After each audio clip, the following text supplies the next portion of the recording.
Welcome back to Gears of my screen time. Shut up, Where did JD. it go? Come back when you're a character. When will I get to introduce a part?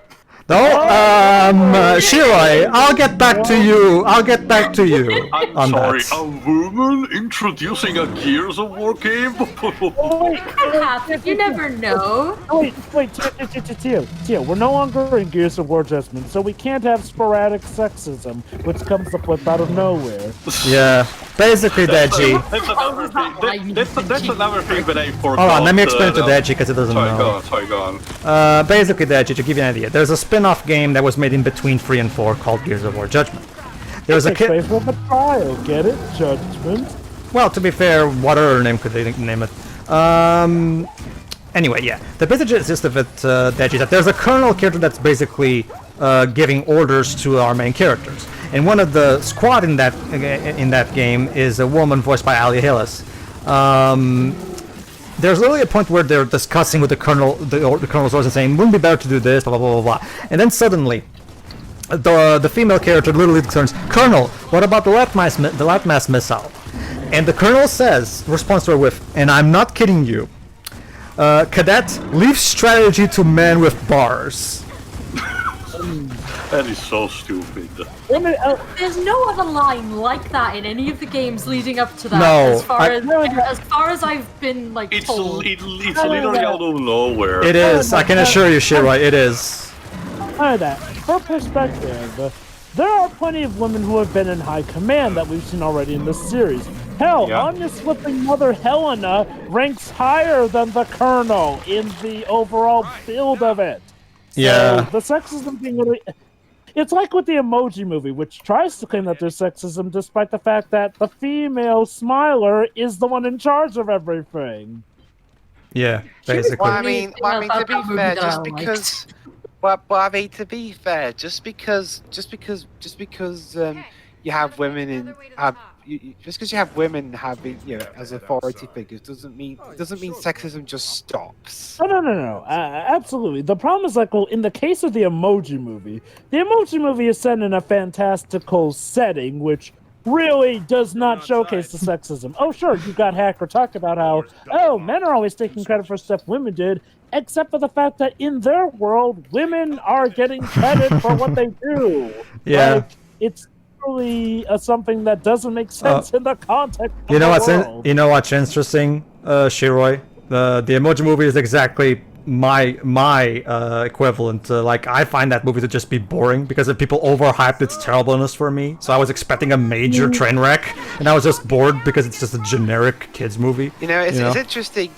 It's interesting as well because there's some channels I'm subscribed to on YouTube, and one interesting perspective I got in regards to comparing Emoji Movie to other really bad movies is from Cinematic Excrement. He felt that the Emoji Movie was just boring. I He agree. hates the Book of Henry a lot more. Oh, Book of Henry is. I personally find Book of Henry. I find Book of Henry hilarious, but no, Book of Henry is way more hateable to me than Emoji Movie. Book of Henry is. Taylor in particular swear up and down that he would never touch that movie again. No, really. I'm pretty sure he clicked off that movie earlier. Get this, Deji. The least bad thing that the movie has, the most savageable thing, is that the main quote-unquote villain. Well, he technically is a villain, but the movie has kind of gray morality overall. But the main villain of the movie is played by, I forgot the name of the actor, the guy who plays Hank in Breaking Bad. Because we kind of wanted to ruin that whole actor's career. Jesus Christ, they're minerals. Don't worry, Teo. He still got work after that. So. On the topic of movies that were worse than Emoji Movie, which came out that year, I had the wonderful job of experiencing Monster Family, also known as Happy Family. Yeah, there you go. That's another one. I'll watch the Emoji Movie 3 times before I watch that crap again. Seriously. I also saw the Emoji Movie after, hearing how much everyone hated it, and I also just found it incredibly boring. It's like, well, that happened. Yeah, people overhype the shit out of its horribleness, Okay. I haven't seen the film. It's boring, dude. Don't bother. Go ahead. Dude, I have no idea what you guys were talking about, so okay. The Emoji Movie.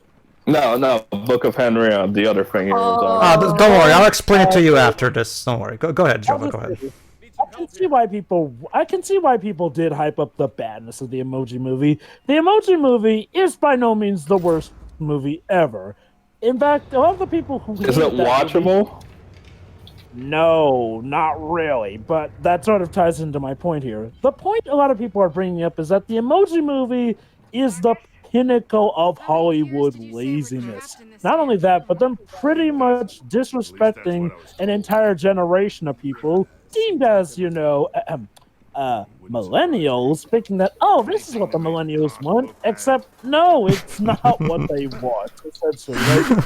The Emoji Movie is essentially Hollywood thinking that they can pretty much profit off of anything, but people were all too kind to prove them wrong. Like, yes, the Emoji Movie did make some money, but thankfully not enough for them to make a sequel out of it, and arguably in some areas it bombed here. Like, the reason people raise up a big stink about the Emoji Movie is because it is what it represents. Yeah, what it represents. Yeah. Of what it represents. And and the problem with big businesses is that these days people have to make a big and loud enough sting for them to pay attention and for them hold on, this is actually something that I have to probably should explain. I was just mad about it because Popeye. So is this supposed to be like a factory? Yes, basically the gimmick of this part is that these specific belts, chains, whatever they're supposed to be called. Yeah, they are chains. They remind me a lot of bike chains, actually. The chains in this particular section are stagnant, except for those. There we go, see? So, aside from killing the enemies, you also have to be careful, because those things can kill you and squash you. So, it's a mix of, again, doing the usual shooting, while at the same time paying close attention to the environment around you, and to make sure you're not squashed. So at the very least, I actually like this. It's similar a bit to how the worms behaved as alternate cover in exactly. Gears 2. I just wish there was more of this throughout the game.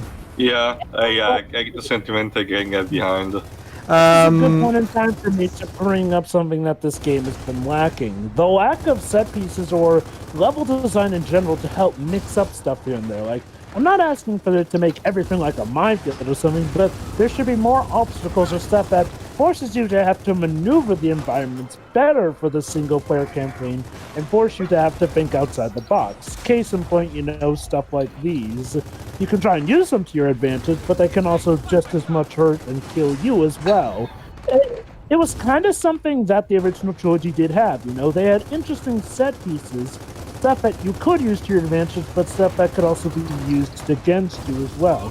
Which, forced you to change up your tactics every now and then, here and there. Mm-hmm. Not so much with Gears 4. Maybe they're trying to have this be baby's first Gears, but... Gears 5 will try... Gears 5, to its credit, will make an effort to try to have more set pieces in this game. And to their credit, some of the set pieces are fine. It's just that the game in general, kills a lot of goodwill, let's just say. That's what I do. Gears 5 is it's one of my favorite things. 2 steps forward, 3 steps back. Or I guess in Gears of 5's case, I guess you could argue 4 steps back to the 2 steps forward. Anyway, Jova, I actually have this. There was actually another animated film that Dwebs showed me that I actually did find more annoying than the Emoji Movie, the Doug's first movie. Because that movie and Dwebs was also hold on, let me explain, okay? Thank you. Even Dwebs was saying when we were watching it, I didn't even remember the voices being like this, because the voice acting in that game is audibly annoying, because everybody's always talking this high-pitched voice, and it's which baffled the shit out of me, because even in the Disney era, the voices weren't that high. Don't get me wrong, the movie outside of that, from what I could gather, is incredibly mediocre. Watching a cartoon Disney. Yeah, it's incredibly mediocre, just like the show itself.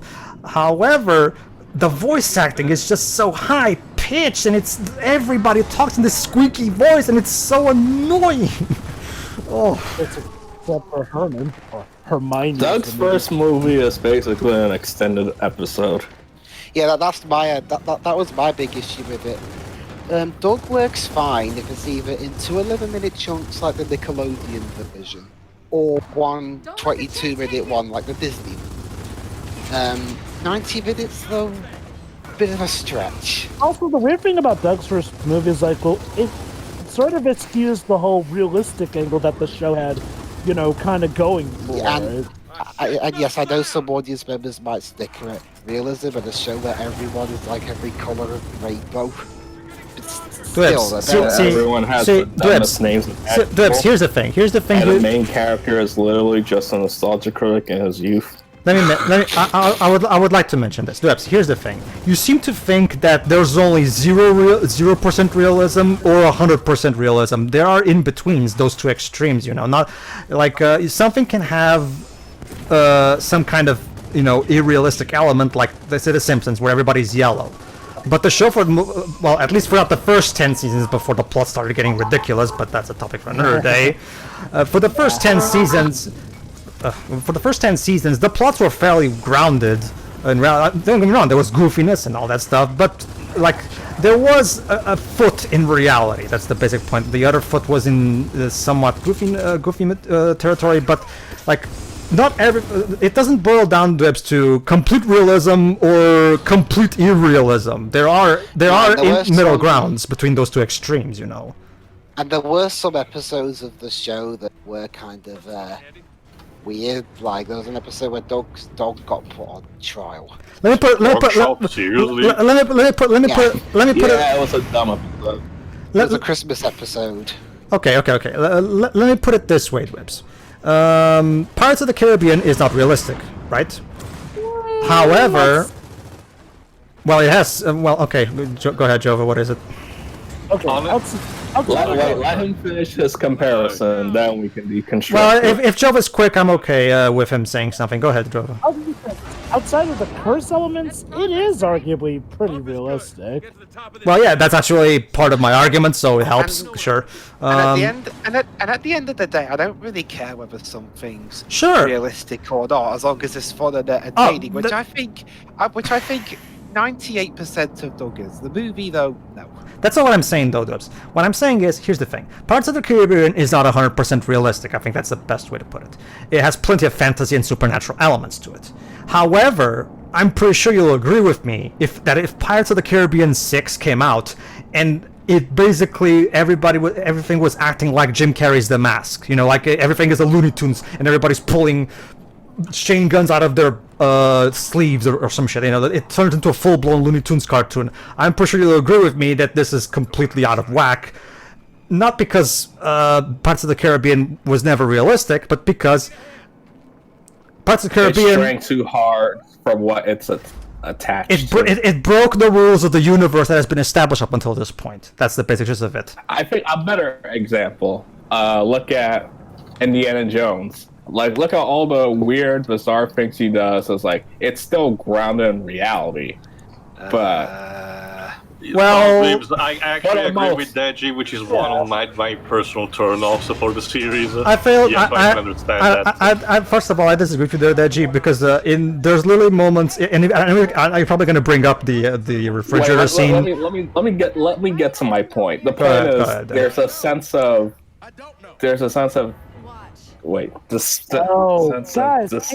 suspension of disbelief. Sure, That's what I wanted to say. Kate, what are you doing? She's teaching them how to go to. There you go. That's Kate's character moment.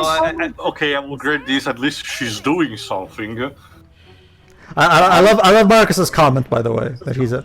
And by the way, Del is afraid because I guess that's his first character trait. He's. Didn't he mention before he was afraid of ice? Interesting girlfriend.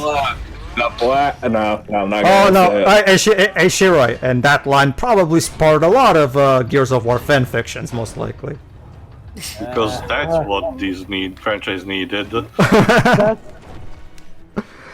He said there is one thing that always did bug, like when this game was in development. I heard that Epic Games like, hey, we can make a new IP for you, but then Microsoft was like, nah, we'll just buy Gears of War. Let me. So it's like, I'm sorry, I didn't let you finish. Go ahead, Deji. Finish your point, and I'll respond to it. like apparently initially Epic Games wanted to make a new IP for Microsoft. Actually, that was then... a situation similar to what Bungie did with Destiny.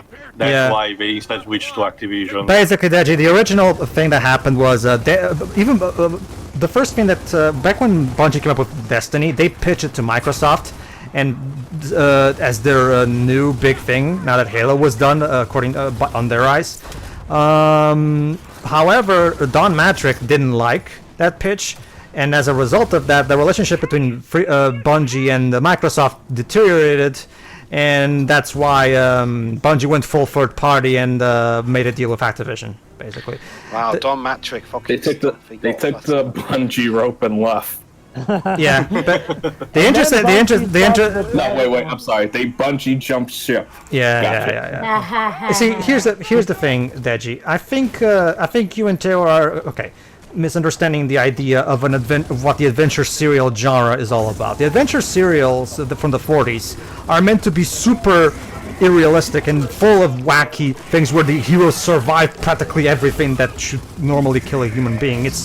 It was and Indiana Jones is meant to be a throwback to those kinds of... I understand that, but there was the fact that in order to prove the technical effect, the stunts were actually done by the actors themselves, including Harrison Ford. And there was even a situation where even he risked his own life. So if anything, it actually proves that they're more realistic. Yeah. Again, Indiana Jones is kind of like Pirates of the Caribbean. Outside of some of the more outlandish and fantasy-driven things, for the most part, Indiana Jones is, more geared towards, being realistic. Now, sure, the video games and some of the comics go outside of that, but as far as the movies go, for the most part, they are grounded in realistic ideas, events, and histories and whatnot. For me, it's one of those things where... he survives of falling off a waterfall. He survives, again, the whole refrigerator thing that people like to mention.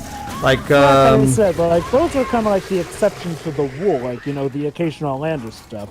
That nuclear explosion is still BS even by the series standards. Yeah. Oh, yes, it is. Trust me. And hopefully also them falling from a raft that they could have easily should have fallen off and fall. Again, that's more of a suspension of disbelief. But the nuke in the fridge. No. I can at the very least. Okay, let me put it this way. Okay, I'll let. Okay, Deji made his point, so I'll accept it.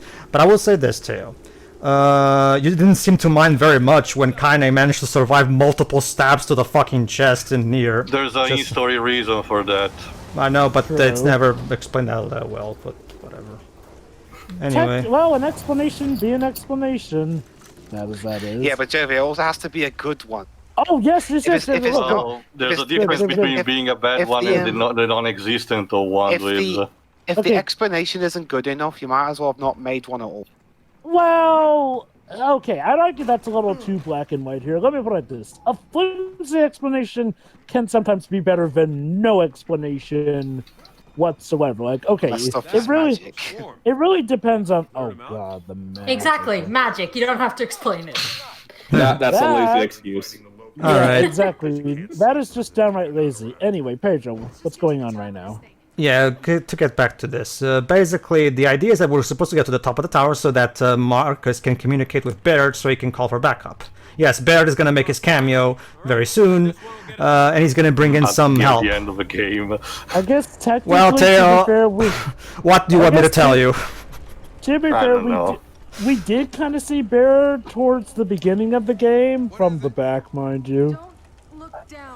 Oh, great, we're doing the don't look down cliche. Yay! Seriously, don't look okay, the more you repeat it, the more it tempts him to look down. Yeah, It's even lampshaded. Yeah. Hey, look another up. wind flare. Timing. You see it. Pantomime thing. It's behind you. Alright, now we're gonna get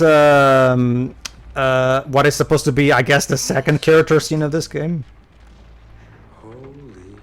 So how do you wait? Oh shit! My That's God, it's an entire. Alright, I'll give you that one. Let's just get down there. There's another way to do this. You mean get help? Can you imagine if Fortnite Hold on, was a Deji. Microsoft If we IP don't though? stop these things, everyone within 1,000 miles dies. Not just your mother. Almost everyone I care about is already dead. So what? I don't care what happens to the world. What a likable character. I do like JD's response. Yeah, I do actually. So Do you have a way to call him? God, I mean, Kate kind of just... that was basically what you just saw was Gears 5 Kate coming out for a little bit. Okay, the problem with this is that, in context, we don't know enough about Kate and her mother's relationship to get why she would care about her mother over innocent people. And all the same here, from what we're told, her mother supposedly should have raised her to know better. I think it's more so one of those cases where, okay, if I'm going to give the game the highest benefit of the doubt, I'm guessing they're trying to establish that she's overly emotional when it comes to these kinds of things. Like she gets incredibly terrified of her mom's life to the point where she loses reason, which is, to be fair, something that I can personally relate to. So I think my main issue is that the games try to say, oh, her mother raised her this way, and that's why she's this awesome and knows this. Except that scene right there contradicts the notion that her mother raised her well enough to know that needs of the many outweigh the needs of the few, because right there and then, she pretty much went, screw everyone else. I want to go after my mom. Again, if the game didn't insist that Kate is, she's her mother's daughter, so she always knows the right thing to True, do yeah. in there, only to then pretty much just, contradict it all, well, therein lies the problem. Again, literally, this could have been solved by the game not trying to tout her as, such a great person. That's the thing, we're just told about her great qualities for the most part. As exactly. for the actual showing, well... Oh boy. It comes up more in Gears 5, but man, this game does not do a good job with Kate. It's more so the fact that this game doesn't do a good job with anybody, period. That's the issue. And the Gears 5 is going to take their care like Not improve that. let's just say, let's just say, Gears- Teo, Gears 5's main idea. Okay, Dell doesn't really. Okay, Dell's quote-unquote character arc is kind of very brushed aside for a lot of it, so it's not. So it's kind of hard to even describe it. But let's just say they're going to. The other two characters are gonna get. Are gonna get pummeled with misery. Let's just say. Great. Let me put it like this: if Gears 4 was the train coming off the tracks, Gears 5 is the immense, amazing, bombastic train crash that ends with the train being blown into a million pieces, falling into a river, and somehow going off the ends of the earth. I don't know if I go that far, but sure. I mean, Gears 5 is that bad to a lot of fans. Like, okay, Oh, it is not bad. Oh, it just is in bad to the cam- fans. Yeah. Well, I mean, that's pretty much it. It was a train crash by every standard of the word. In sales, in fan reception, hell, even in critical reception. The campaign was bonked, the multiplayer was bored, microtransactions ran rampant. Gears 5 is just trash. With, okay, I guess there's the tiny redeeming quality of that final bit between JD and Marcus, and again, that's like after 75, 85, 95% of the plot being misery between the two. Oh, so it's one of those stories where the dysfunctionality is throughout the entire game, but at the end we're like, I still secretly love you, Dad. You think that's rich, Tail? You think that's rich, Tail? Right now, our new cast our new squad right now has 3 members. JD, Dell, and Kate.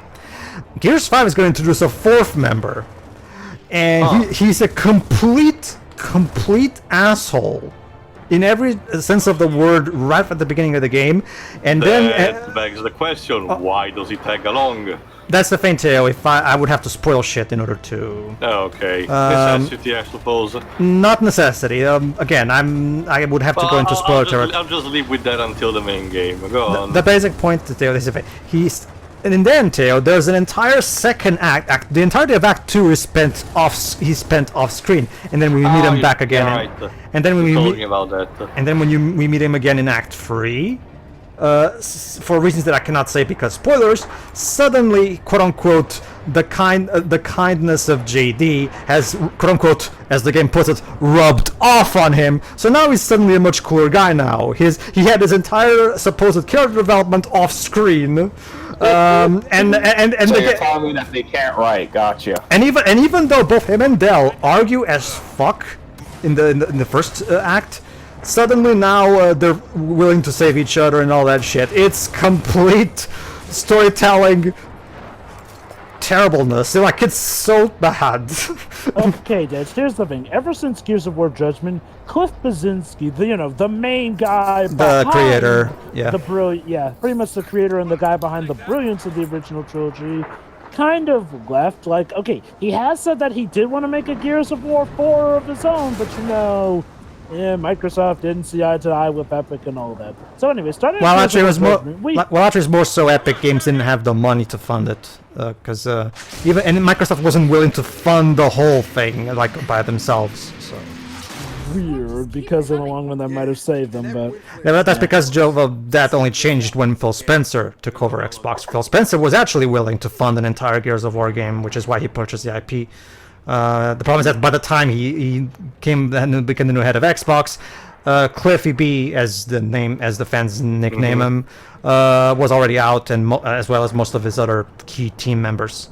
So. This is where Ryder Ferguson. Well, actually, no. Rod Ferguson was also out of the Epic Games at the time. He was only brought on to be a part of the coalition by Phil Spencer. So. Basically, Des, where the coalition and whatnot come in play are Gears of War Judgment, which was a spin-off, with the main writer being Tom Bissell. Well, actually, Judgment was made by Epic Games still. Although, to be fair, most of the people were right. on. Yeah. Okay. That's why the collaboration on PvP. Technically, the first thing the coalition made was Gears of War Ultimate Edition, which is the definitive edition of the first game.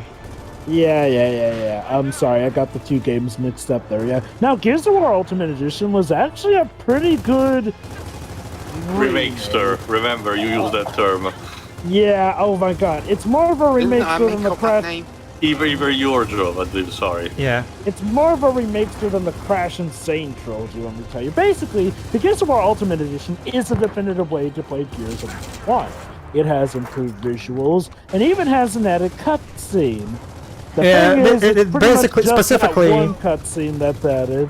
Specifically, the cutscenes that were exclusive to the PC version were added in, and all the cutscenes, and I mean all of them, even the already existing ones, were remade from the ground up while still using the same voice acting. Like they reused the same voice clips. However, the cutscenes were remade visually to look a lot nicer, to make the motions of the characters look a lot more natural.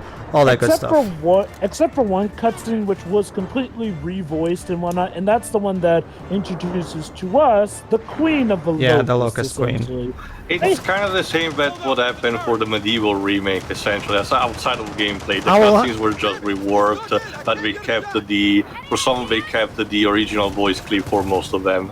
Yeah, I don't know exactly if the stinger of the Queen was in the PC version, the original PC version. I mean, it wasn't. Okay.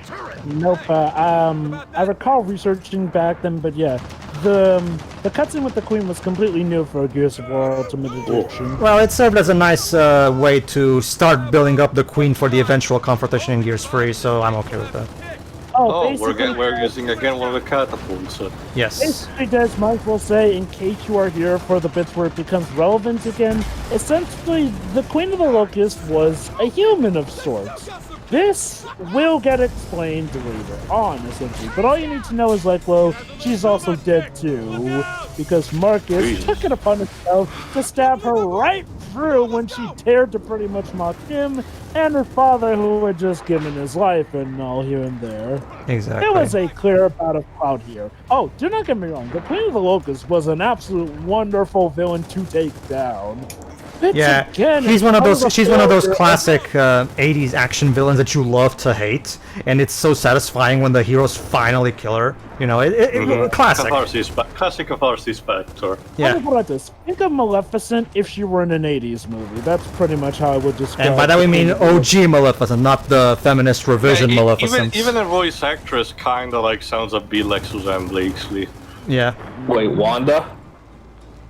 Now, Suzanne Blakesley is Disney's go-to actress for witches, basically. Oh. Because she I know vo- that Wanda She voices yeah. Maleficent in Kingdom Hearts. She was the voice actress of the witch from Brave. She's the official voice actress right now for both Maleficent and Lady Tremaine, the villain from Cinderella. She's basically She also voiced the evil queen for Snow White in Your Big Bird Sleep. Yeah. She's not. Yeah, I forgot about that. She's also now the current voice of the Snow White evil queen as well. She's basically Disney's go-to actress for evil female villains, basically. Rico ones. Alright then, that was another part of Gears of War 4. What the heck are we doing here? The plot is literally crumbling before our eyes thanks to the windflare, Jova. Well, Pedro, I think after Gears of War 4, you need to do Gears Tactics. That's the thing, Deji. I kind of suck at those kinds of games, so... Alright, fine, Gears Funko Popped. That's the problem, Dej. I'm more suited for Gears Tactics, but my PC is terrible, and I don't really want to... I'm not really incentive to buy an Xbox One just for that. So we're a bit of an impasse at this point. We'll see in the future. Don't worry. See you, everybody. See you for the next part. See ya. Yeah.